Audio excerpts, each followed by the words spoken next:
Assalamualaikum warahmatullahi wabarakatuh. Pada pertemuan kali ini kita akan membahas pengantar sistem operasi. Mengapa perlu ada sistem operasi? Nah, ini biasanya saya jadikan media untuk tanya jawab dengan mahasiswa ya. Jadi kalau perkuliahan online offline ya, karena ini online nanti kalian coba jawab sendiri ya. Nah, dahulu versus sekarang. Nah, dulu ukuran otak komputer utama itu mainframe, sekarang kumpulan komputer dalam jaringan. Kalau dulu memorinya masih beberapa kilobyte, sekarang sudah gigabyte. Kemudian disknya beberapa megabyte, sekarang beberapa ratus gigabyte gitu ya. Peraganya terminal teks grafik beresolusi tinggi. Arsitekturnya aneka ragam arsitektur, sekarang beberapa arsitektur dominan.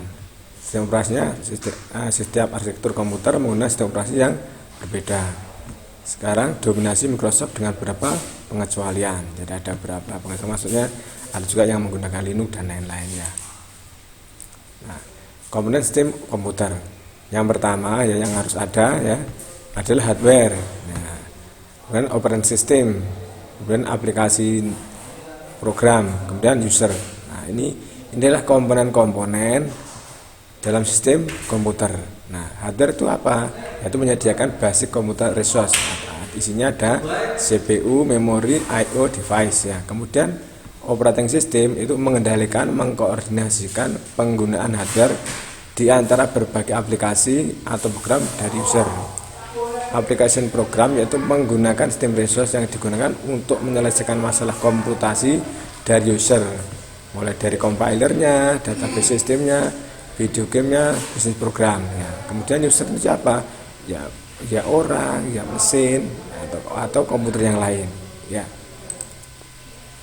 Kemudian abstraksi komponen sistem komputer itu ada user, software. Nah, ini jadi user akses ke software. Nanti ini ada di dalam sistem operasi, berarti menjalankan hardware gitu ya. Gambarnya seperti itu. Peranan sistem operasi jadi sebagai perintah, sebagai resource allocator ya, sebagai kontrol program. Nah, kemudian sebagai perintah apa? Mengatur penggunaan komputer sistem komponen sistem komputer yang tepat. Nah, misalnya apa itu?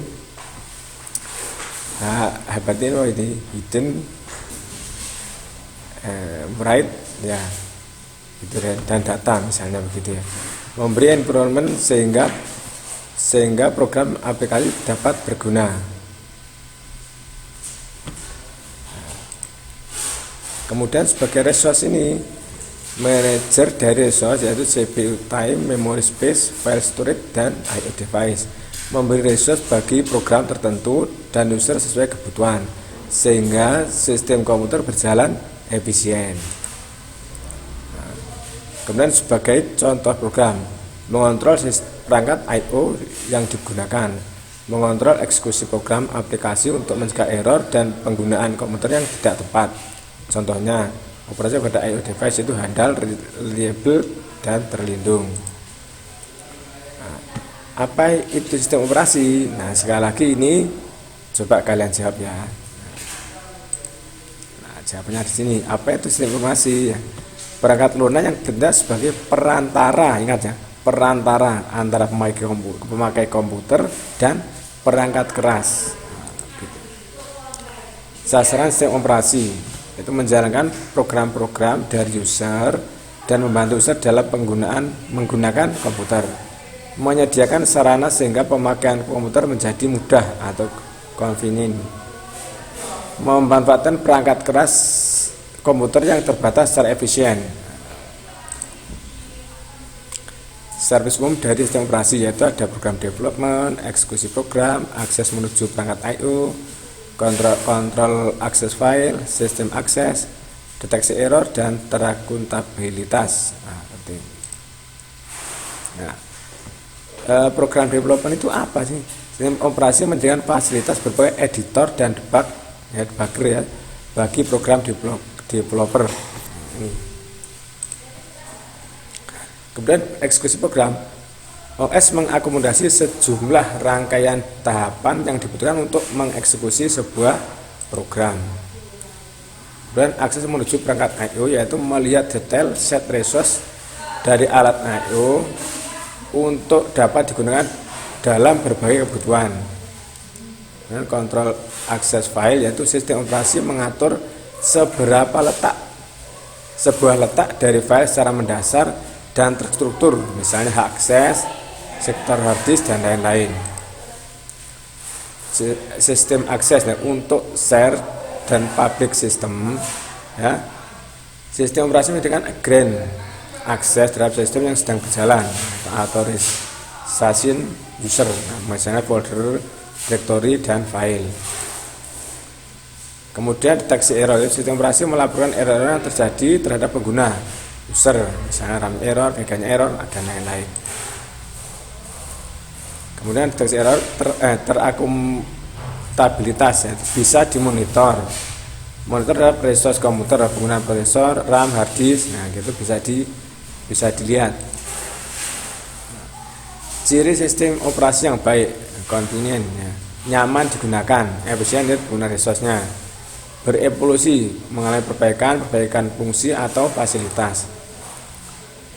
Bagaimana sistem operasi dalam berbagai sudut pandang?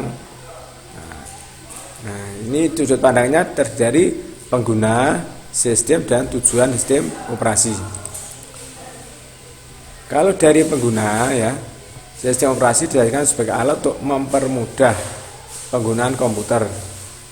Tidak berurusan dengan struktur komputer, sebatas menggunakan komen atau lanjut, komen sampai lanjut untuk meminta layanan sistem operasi. Misalnya TechBase, shell contoh, MS-DOS, Unix, GUI ya, base shell contoh, MS Windows, nah ini 95 atau XP. Sistem operasi dapat dianggap sebagai alat yang menempatkan sumber daya secara efisien. Sistem operasi ialah manajer bagi sumber daya dan menangani konflik permintaan sumber daya secara efisien. Sistem operasi juga mengatur eksekusi aplikasi dan operasi dari I/O. Tujuan sistem operasi dapat dipandang sebagai alat yang membuat komputer lebih nyaman digunakan untuk menjalankan aplikasi dan menyelesaikan masalah pengguna. Nah, sekian untuk materi kali ini. Cukup. Saya akhiri. Assalamualaikum warahmatullahi wabarakatuh.